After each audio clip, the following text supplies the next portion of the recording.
स्वभाव रूपी वृंदावन, सहजता रूपी गोवर्धन, सेवा रूपी गोवर्धन है, इसीलिए ठाकुर जी आए हुए हैं।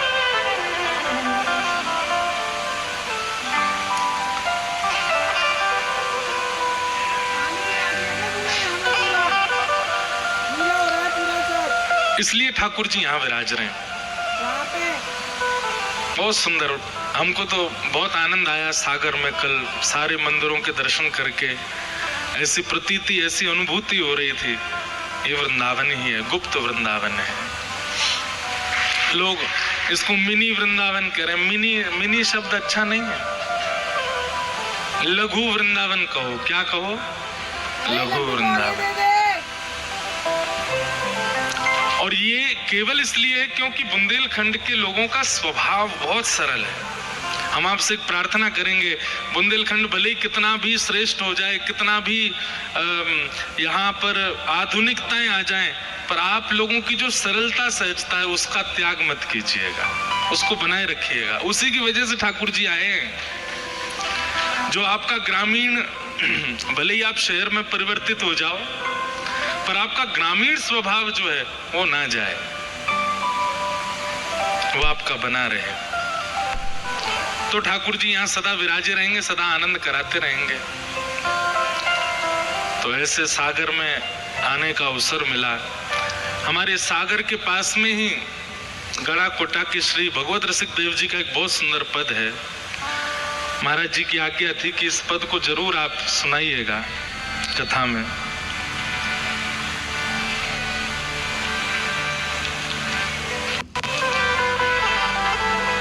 क्या गा रहे हैं? यहीं सागर के समीप के ही हमारे भगवत रसिक देव जी, ये चित्र भी आ रहा है, अभी बड़ी स्क्रीन पे आ रहा होगा। हमारी किशोरी जी का कितना सुंदर भाव गा रहे हैं।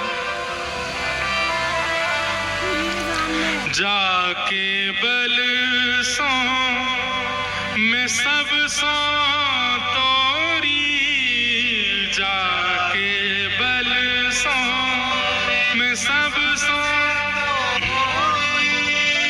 लोक वेद कुल ताणी, लोक वेद कुल ताणी,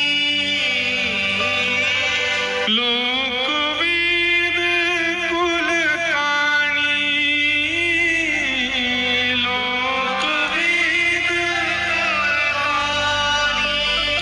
मेरी महारानी राधा रानी, मेरी महारानी राधा,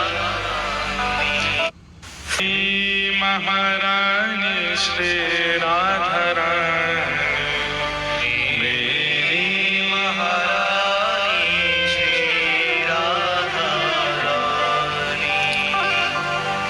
प्राण जीवन धन लाल बिहारी, प्राण जीवन धन लाल बिहारी, प्राण जीवन धन लाल बिहारी, प्राण जीवन लाल बिहारी। गोवारी पियत नित पानी, वारी पियत नित पानी। क्या कह रहे हैं भगवत रसिक देव जी? प्राण जीवन धन लाल बिहारी, को वारत पियत नित पानी। जल को ठाकुर जी पे वारते हैं और फिर ठाकुर जी की जल से नजर उतार के वो नजर वाला जल पीते हैं श्री भगवत रसिक देव जी। हमारे स्वामी श्री हरदास जी का एक चरित्र आता है बहुत सुंदर।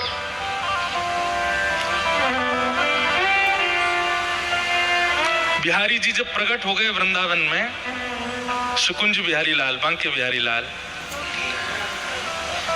तो 12 सोने की मोहर नित्य प्रकट हुआ करती थी उनके चरणों से। स्वामी श्री हरदास जी ने जब ये देखा कि ठाकुर जी के चरणों से नित्य 12 सोने की मोहर प्रकट होती हैं, तो कहीं कभी भविष्य में चल के किसी साधक का मन बिगड़ ना जाए, उसके लिए उन्होंने नियम बना दिया कि जितना धन बिहारी जी के चरणों से प्रकट होगा सब बिहारी जी की सेवा में ही लगेगा। कोई अगर अपने प्रयोग में अपने भाव में उसका प्रयोग करेगा, उसका नाश हो जाएगा। तो नित्य स्वामी श्री हरदास जी महाराज 12 सोने की मोहरों से 56 भोग बनाते थे। थोड़ी सावधानी से सुनिएगा, ये रसिकों की बात है, सब जगह प्रकट होती नहीं, क्योंकि सागर वृंदावन है इसलिए बोल रहे हैं हम।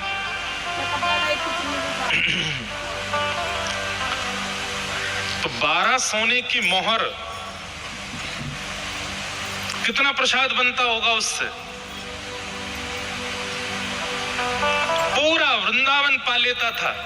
और केवल वृंदावन के मानव ही नहीं पाते थे, वृंदावन के वनचर, जलचर, थलचर सब पाते थे। सबको प्रसाद वितरण किया जाता था। स्वामी जी ने नियम बना रखा था, ये पक्षियों के लिए है, ये वनचरों के लिए है, ये जलचरों के लिए है। लेकिन स्वयं स्वामी श्री हरदास जी महाराज वो क्या पाते थे? कुशा। एक कुशा लेते और खीर में बोरते, जितनी कुशा में खीर आती उतनी पाते बस। आजकल के वैष्णवों को सीखना चाहिए, हम किसी की निंदा नहीं कर रहे हैं, पर आजकल वैष्णव ऐसे भी हो गए, घर में ठाकुर जी की सेवा करते हैं और फिर अपनी जीव को जो चाहिए वो ठाकुर जी को भोग लगा देते हैं। खुद की खाने की मन हो रही है पानी पूरी, तो ठाकुर जी को पवा देंगे और फिर भोग का नाम लेके खुद पा लेते हैं। कई घरों में तो खुद का मन करता है कि हम बर्गर खाएं, तो घर होममेड बर्गर बनाते हैं ठाकुर जी के लिए, ठाकुर जी को भोग बना के पवा देते हैं। एक घर में तो हमने देखा, परोसा गया हमको भी, मैंने कि भाई ये क्या है? बोले महाराज जी ठाकुर जी को भोग लगा। मैंने ये है क्या? बोले हरा भरा कबाब।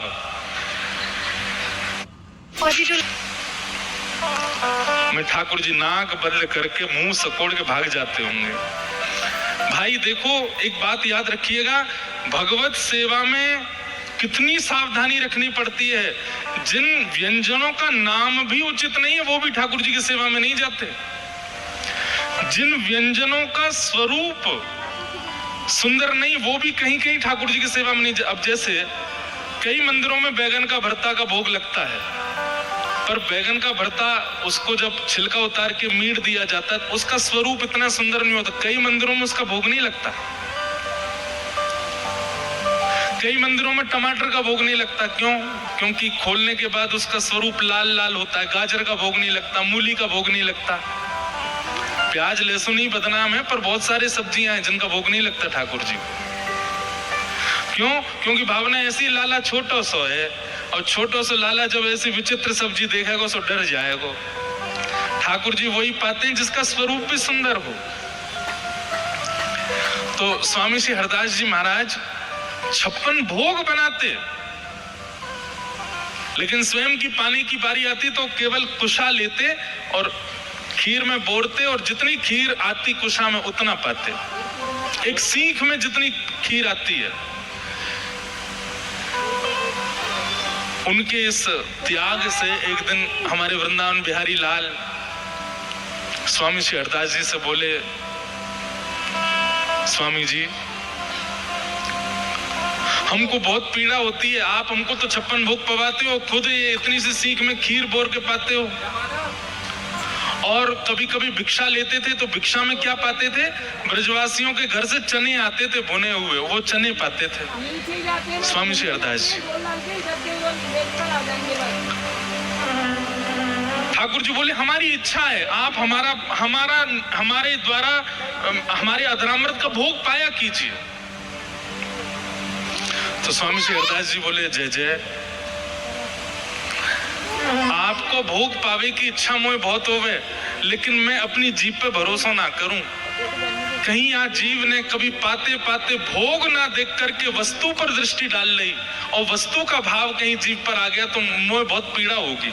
मतलब कहीं भोग पाते पाते ऐसी स्थिति आ गई, अरे ये आलू की सब्जी बहुत बढ़िया बनी है, तो आलू की सब्जी ये पदार्थ है, फिर वो भोग नहीं है। कितनी सावधानी। मंदिर के प्रसाद के प्रति आपको व्यंजन का भाव रखना ही नहीं है, वो व्यंजन नहीं है। एक एक सामग्री को यही मान के पाना चाहिए, ठाकुर जी के अधरामृत है, वो व्यंजन नहीं है। इसलिए हमारे ब्रज में अगर कभी प्रसाद गिर भी जाए तो विचार नहीं करते, तुरंत उठा के पा लेते हैं। वो धरती पे गिरा, मिट्टी में गिरा, उसके प्रति कोई भावना ऐसी नहीं रखते। तो स्वामी जी बोले, आपको भोग तो बहुत सुंदर बने, पर मोए अपनी जीभ पे भरोसा ना है। कहीं यहाँ जीभ को स्वाद आ गया हो व्यंजन को, तो मुख को बड़ी पीड़ा होएगी, ये हमारे में नहीं कहीं पाऊं। ठाकुर जी बोले, हमें नहीं पता, आप हमारा भोग पाया करो, हमारा प्रसाद पाया करो। तो स्वामी श्री हरदास जी ने क्या किया, प्रिया प्रियतम दोनों को प्रसन्न करने के लिए, हमारे बिहारी जी को प्रसन्न करने के लिए एक ब्रजवासी के घर से आटे की भिक्षा मंगाई, आटा, और आटे की भिक्षा मंगा के उसमें यमुना जल डाल के आटा गूंद करके, और आटा गूंद करके 2 मुट्ठी में आटे की लोनी, जो बिना रोटी बने पहले जो गोल गोल आटा है, उसको ऐसे लेकर के ठाकुर जी पे 7 बार बारा, और ठाकुर जी के ऊपर 7 बार बार के ठाकुर जी की सबरी नजर उतार के वो आटा भून करके उसको पा लिया। बोला, हाँ अब पाऊंगा, ऐसे अन्न पालूंगा। बिहारी जी सर पे हाथ धर के बैठ गए, बोले, जय हो स्वामी जी, ये क्या बोले, आपने कही थी अन्न पाओ, अब मैं अन्न पा रहा हूं, अब मुझको यही पान दो। अब इतना त्याग में जीवन जीने वाले स्वामी जी, उनसे प्रसन्न नहीं होंगे बिहारी जी? रसोई में 56 भोग बनता है, पर वो किसके लिए बनता है? ठाकुर जी के लिए बनता है, ब्रजवासियों के लिए बनता है, वंचरों के लिए बनता है।